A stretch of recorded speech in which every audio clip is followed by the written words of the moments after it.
Bon, salut les petits loups, j'espère que vous allez bien. Aujourd'hui, on est le 27 avril et il nous reste pile poil 248 jours avant l'emménagement dans le hangar. Et aujourd'hui, j'ai une patate d'enfer parce qu'on va commencer les placos. On a tout fini d'isoler avec Angèle, on a passé l'électricité cette semaine. Normalement, il n'y a plus qu'à, on va mettre un petit pare-vapeur, bien sûr, avant de commencer les placos. Donc il y a Didier et William qui vont venir me rejoindre ce matin parce que ça va être un gros boulot. Donc voilà où on en est.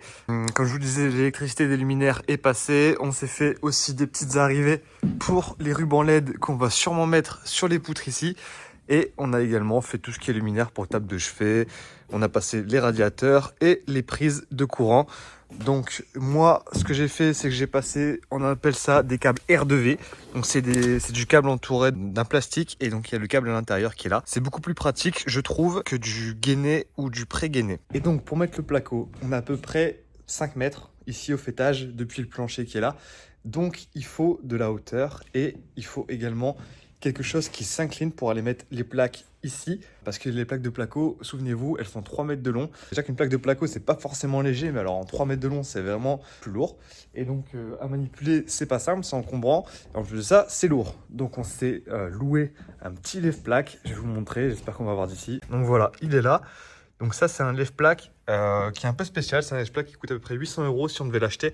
Et donc nous, on le loue chez Kiloutou. C'est à peu près une vingtaine d'euros la journée. On va se servir de ça. Je vais le ramener, on le monte ici et on va pouvoir commencer à attaquer. Dernière chose, quand je me fais des cadeaux, c'est des outils parce que c'est mon truc. Et donc, je me suis acheté quelque chose, pas indispensable, mais qui est beaucoup plus simple quand vous faites du placo. Voilà l'engin. Donc, certains l'auront sûrement déjà compris. C'est une visseuse à plaque de plâtre. Et donc c'est une visseuse, moi j'appelle ça une mitraillette. En fait, vous allez pouvoir mettre des bandes de vis qui sont là. Voilà à quoi ressemble une bande de vis. Ici, vous allez pouvoir le charger. Et donc avec cette visseuse, vous allez pouvoir enchaîner les vis l'une après les autres, bim, bim, bim, bim, bim. Et ça va beaucoup plus vite qu'une visseuse classique. Franchement, c'est au moins du 30-40% au minimum avec une visseuse comme ça. Bon, forcément, ça a un coût. Je crois que j'ai payé 220 €, quelque chose comme ça. Bon, c'est vraiment utile quand vous faites beaucoup de volume comme nous. On va avoir énormément de placos à mettre. Au final, je crois qu'il y a plus de 200 feuilles de placos, ce qui est colossal. Ici, il y en a 50. Donc là, l'outil sera rentabilisé et au pire des cas, on revendra à la fin du chantier. Ouais. Oh, vous l'avez plus fort. Rentrez. J'espère que vous êtes en forme. Hein. On est chaud bouillant. Bon, ça y est, on va commencer à mettre le pare-vapeur. Pare-vapeur, comment on met? William, scotch, double face. À mettre directement sur les fourrures. T'as pas besoin d'en mettre sur toutes les fourrures. Fourrure sur deux, c'est bien. Après, c'est vissé de toute façon le pare-vapeur entre les fourrures et le placo. Fais le haut, pas celle du bas, parce qu'on va commencer par le haut, nous, pour les rampants. Une fois que le scotch double face est mis, on se découpe des bouts de pare-vapeur et puis on est parti.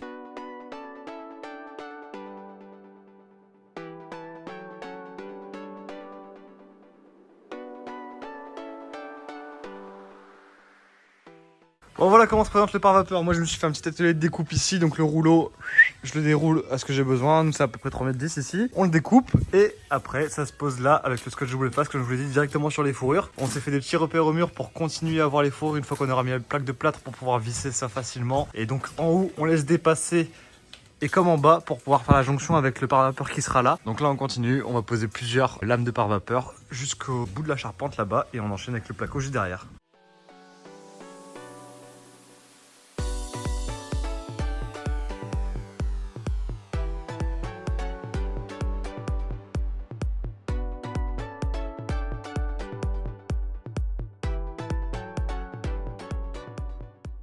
Bon, on a pas mal avancé, on a fait les 3/4 de la charpente avec le pare-vapeur. Les scotch jaunes qui font un peu rubalise de chantier, c'est un scotch de liaison entre les différents pare-vapeurs pour éviter que la vapeur ne passe au niveau des raccords. On s'est débrouillé comme on a pu avec des jonctions et des machins. On essaie d'en mettre le moins possible parce que c'est un scotch qui coûte vraiment cher. Une fois qu'on aura fait ça, on va pouvoir faire des trous au niveau des Velux.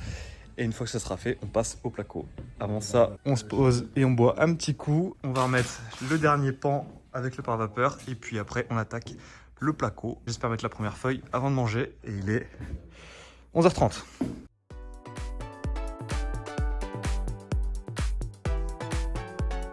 Et il y a encore Adéco qui m'a envoyé ses meilleurs ouvriers quoi. Ça va vite, ça va vite.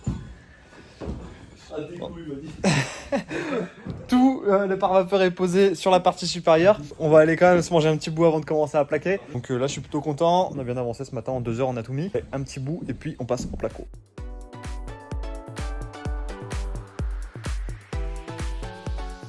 Bon allez, on va se mettre les premières plaques ici. Donc là, la seule difficulté, ça va être de jouer au niveau des poutres parce que les poutres vont rester apparentes. Donc on va devoir faire des petites encoches dans les placos. On va se servir du lève-plaque qui est là et qui est monté pour pouvoir monter les plaques à l'étage. À l'étage? À l'étage. Il y a combien d'étages? Il fait des tutos, il dit n'importe quoi. Bon, comment on s'organise là? C'est quoi? On joue en 4-4-2? 4-3-3?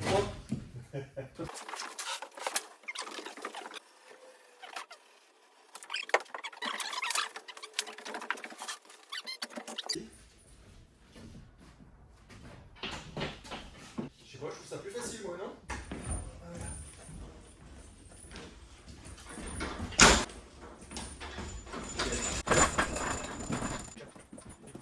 Tu commences par là en fait. Tu mets la première plaque là? Ouais. C'est con, ça se bloque pas ça. C'est trop bizarre. Non, je bien. Voilà, on va essayer.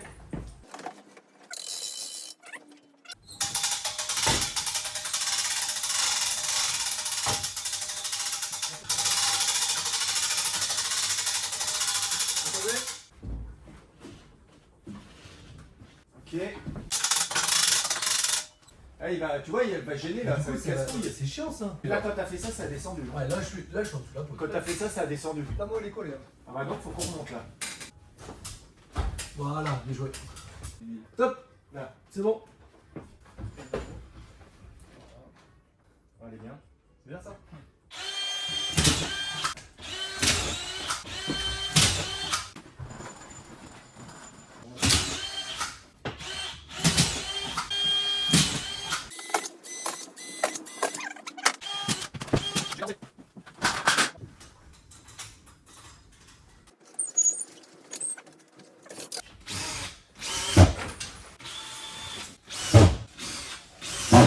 Alors donc, nous sommes en train d'installer les fourreaux. Donc le scotch jaune, Cher. non, ce n'est pas un nain de jardin, c'est Flavien.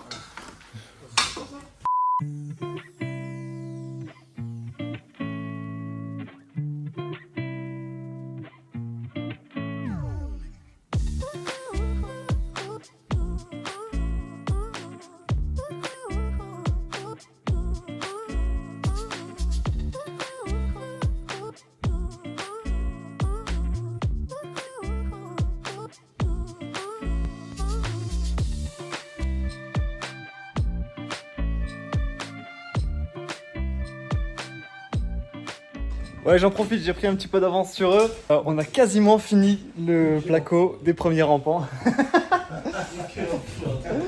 T'as vu, je te mets un petit tacle comme ça alors que t'es en train de bosser quoi. Ouais, c'est vrai qu'avec la visseuse automatique, là, la visseuse à bande, ça va beaucoup plus vite. On arrive sur les deux derniers Velux qui sont collés. Donc là, pour éviter de mettre des grandes plaques de plâtre et perdre beaucoup de surface, on met des bouts de plaques de plâtre et on va venir combler ici pour passer les fils électriques. Il va y avoir un petit bandeau de plâtre qui va être juste là. Ça, on le fera après. Donc forcément, il n'y aura pas de bord aminci. C'est pour ça qu'on a raboté les placos. Je vais tout vous montrer demain, ça sera plus simple. Aujourd'hui, on a dû turbiner parce qu'il est déjà quasi 19 h. Et il nous reste une plaque ici entière à mettre et un petit bout là et on aura terminé.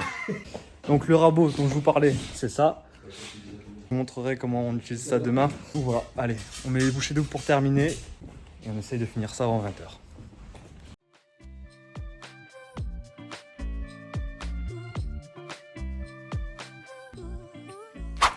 Bon les amis, ça y est, c'est terminé, fin de journée. Je suis lessivé, mais quelle équipe de champions. On a réussi à terminer toute la partie supérieure des rampants aujourd'hui. C'était l'objectif, je suis vraiment trop content. Demain, donc comme je vous disais, on enchaîne avec mon père sur la partie du bas. Ça va être plus rapide normalement, plus simple également. Mine de rien, on a consommé énormément de scotch double face pour coller tout le pare-vapeur. J'espère que j'en aurai assez pour demain. Sinon, il va falloir l'utiliser avec parcimonie. Pareil, le scotch pour faire la jonction des pare-vapeurs. Pareil, ça coûte cher et ça part super vite, ce scotch-là. Voilà, je crois que c'est bien 35 € le rouleau. Il va falloir 4 rouleaux du coup ici grosso modo, parce que je vois qu'on a utilisé quasiment un entier pour un quart de la charpente. On va peut-être passer le remercier si on a un peu le temps. En tout cas, vraiment trop content de ce qu'on a fait aujourd'hui. Je vous laisse sur 2-3 plans et puis on se reprend demain.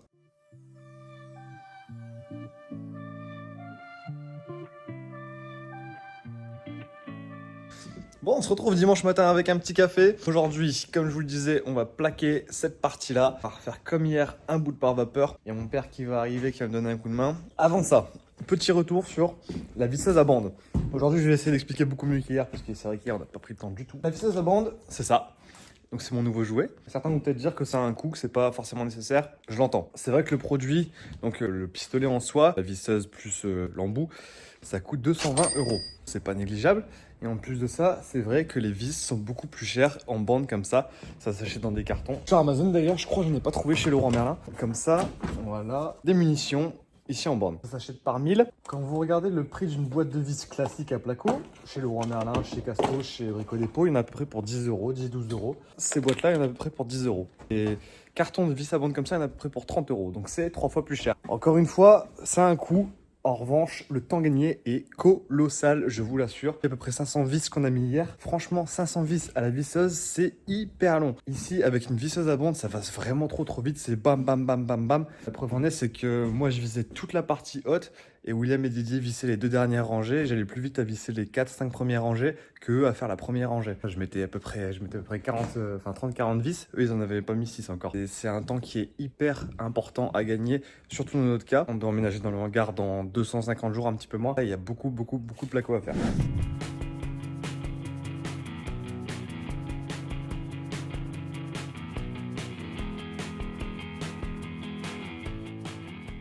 Bon, pendant que mon père finit d'installer le scotch double face ici pour le pare-vapeur, moi je me suis fait un petit atelier de découpe pour pare-vapeur. Étant donné que c'est le pare-vapeur du pauvre, j'ai pas de quadrillage dessus pour pouvoir découper de manière assez précise. Donc ce qui reste encore plus simple, c'est de tirer un mètre à côté. Je mets le rouleau là-bas avec une cale pour pas qu'il s'en aille quand je déploie le pare-vapeur. Je prends la distance qui est toujours la même dont j'ai besoin. Hop là, avec le mètre. Et j'ai plus qu'à venir couper ici, au cutter tout le long. Et je fais ça sur autant de lait dont j'ai besoin.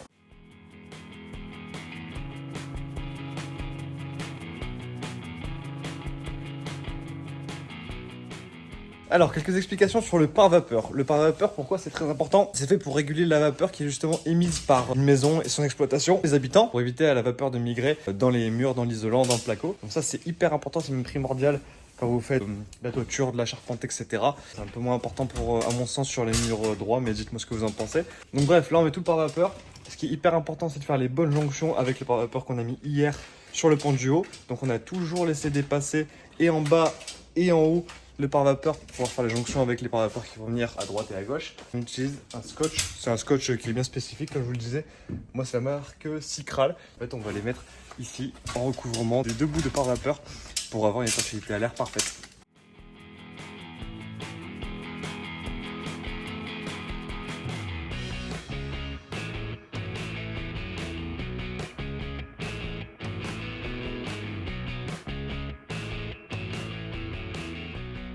Bon, et bien, on a bien avancé. On a déjà mis tout le pare-vapeur sur 3 rangées. Ici, vous avez peut-être vu ce matin que j'ai rajouté une fourrure dans le bas. Donc là, on a un plancher. Là, on n'en a plus. On est sur vide sur séjour. Donc, je sais pas encore vraiment comment je vais faire ma liaison avec le placo qui va venir sur le mur qui est là en gris que vous voyez. Donc là, il faut encore isoler en plus de ça. Donc, c'est pour ça qu'on n'a pas mis le pare-vapeur jusqu'au bout. On va déjà mettre tout le placo sur la partie qu'on a filmée, si je puis dire. Et puis, on verra ça un petit peu plus tard. Bon, petite update. En fait, on a réfléchi un petit peu et ça va aller. Donc on a fini le pare-vapeur quand même de ce côté-là. On a laissé une partie en bas sur laquelle il n'y a pas de pare-vapeur, donc je pourrais isoler et également repasser une plaque de placo. Ce qu'on va faire, c'est qu'on va arrêter le placo ici. Comme ça, on pourra mettre du placo de là jusqu'en haut, à la moitié de la fourrure. Comme ça, on pourra repartir avec une plaque en bas et on verra un peu le détail qu'on fera. Mais au moins déjà, aujourd'hui, on va pouvoir avancer et plaquer la totalité de ce côté-là, mis à part le petit bout qui est en bas. Donc ce qu'on va faire, c'est qu'on va aller manger un petit bout, d'ailleurs, en parlant de bout. Et on attaque le placo comme hier après. A few moments later. Bon, la pause c'est fini. On va se mettre au placo. Donc comme hier, hein, pan par pan et puis on avance. Donc ici on a mis le pare-vapeur, on a laissé dépasser en bas. Tout simplement parce que le pare-vapeur, quand vous avez une jonction entre du plancher et du pare-vapeur, du coup, il faut y mettre un mastic en fait en bas pour l'étanchéité à l'air. Parce que ça sert à rien de mettre des scotch partout si l'étanchéité, si la vapeur et l'air se barrent en dessous. Donc là, je n'ai pas le mastic, donc on va arrêter les placos 3-4 cm plus haut. Une fois que j'aurai le mastic, je vais pouvoir passer un cordon de mastic et coller le pare-vapeur et découper ce qu'il y a en trop. Dans tous les cas, ici, au niveau du Velux que vous voyez là, on va refaire un jambage droit. Tout simplement parce que c'est beaucoup plus simple pour aménager une pièce. En plus de ça, c'est des chambres, nous, sur un mur droit plutôt que sur des murs inclinés, parce que là, toute la charpente est inclinée. On va refaire un petit jambage. Ça va nous faire perdre un peu de surface au sol, mais c'est pas de la surface au sol qui serait exploitable parce qu'on mettrait des meubles contre le mur. Et ces meubles-là, en fait, seraient droits ici et ils créeraient un triangle de vide dans lequel il se passerait rien. Donc autant faire le jambage, ça nous prendra un petit peu de temps, un petit peu plus d'argent parce que c'est un peu de placo, un peu de rail, mais ça sera beaucoup plus exploitable. Donc c'est pour ça qu'on peut aussi arrêter nos placos 3-4 cm avant le sol, parce que c'est pas forcément un problème étant donné qu'il y aura du placo qui viendra recouvrir comme ça. Bon allez, placo avec les explications maintenant de tout ce qu'on va faire. 2-3 petits points un peu techniques qu'il va falloir raboter le haut pour pouvoir épouser la forme des pentes. On vous montre tout ça.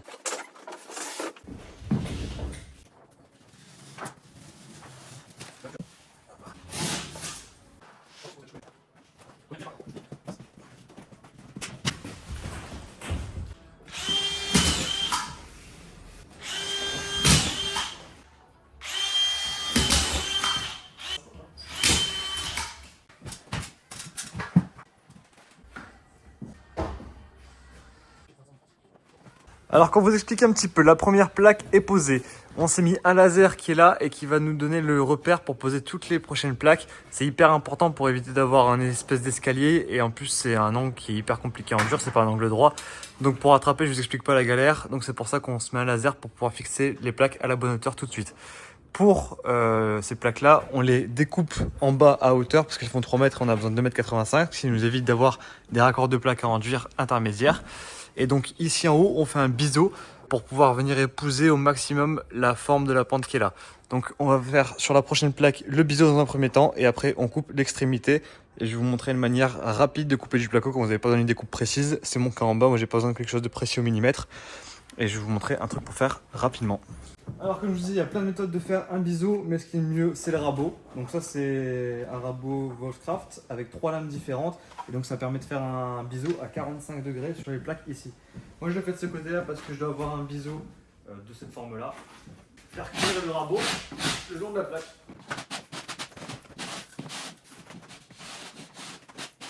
Et voilà. Voilà, ça vous permet d'avoir un bel angle ici, à plus ou moins 45 degrés pour venir épouser la forme de pente qui serait là. Pour l'autre côté, une coupe rapide. Donc une manière rapide de faire une coupe, un cutter, 1 mètre. La plaque fait 3 mètres, moi j'ai besoin de 2,85 m, donc je prends 15 cm, la différence. Je place mon cutter ici, le long de la partie métallique sur le mètre. J'ai juste à placer ce cutter là. Et sur les 15 cm là, je vais y mettre mon doigt. Donc je règle les 15 cm et je mets mon doigt tout le long de la plaque. Et ici, vous n'avez plus qu'à venir appuyer le cutter et vous faites glisser, hop là, tout du long.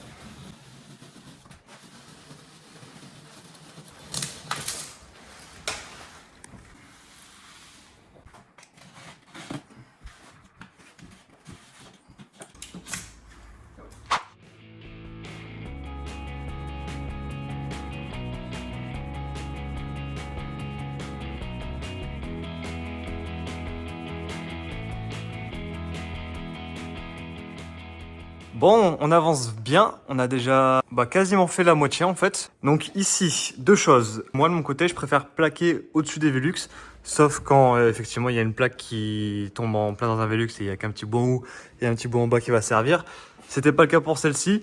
Plutôt que faire des découpes avant de poser la plaque, je pose la plaque et après je retrace plus large que mon Velux pour pouvoir refaire mon ébrasement propre par la suite. Je retrace après plus large et j'ai plus qu'à prendre le multitool. Ça c'est indispensable quand on fait du placo. Et je viens couper ici pour se redonner l'image de la fenêtre. Ici on devait passer la poutre et ça tombait pas bien vis-à-vis de nos plaques. Donc ce qu'on a fait, ici il y a une plaque entière qu'on a recoupée en 2 pour pouvoir venir épouser de chaque côté la poutre. Et ici on a recréé une espèce de gorge pour pouvoir avoir assez de charge en enduit et pouvoir mettre la bande par la suite. Ici, vous avez des bords amincis, c'est facile pour faire des bandes. Vous garnissez ici et vous mettez la bande. Donc, il y a l'espace prévu pour qui est décaissé dans le placo pour avoir quelque chose de propre à la fin. Et donc ici, pour éviter d'avoir un bourrelet au-dessus des plaques de plâtre, il faut du coup recréer une espèce de petite gorge. Et donc là, je me sers également de mon rabot à placo pour recréer des espèces de gorges et pour pouvoir faire quelque chose de propre à la finition.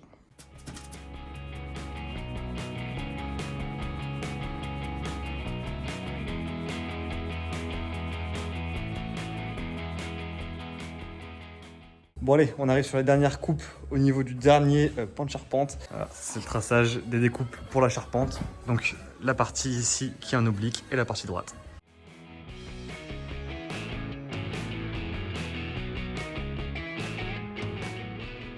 Voilà, la dernière plaque. Derrière.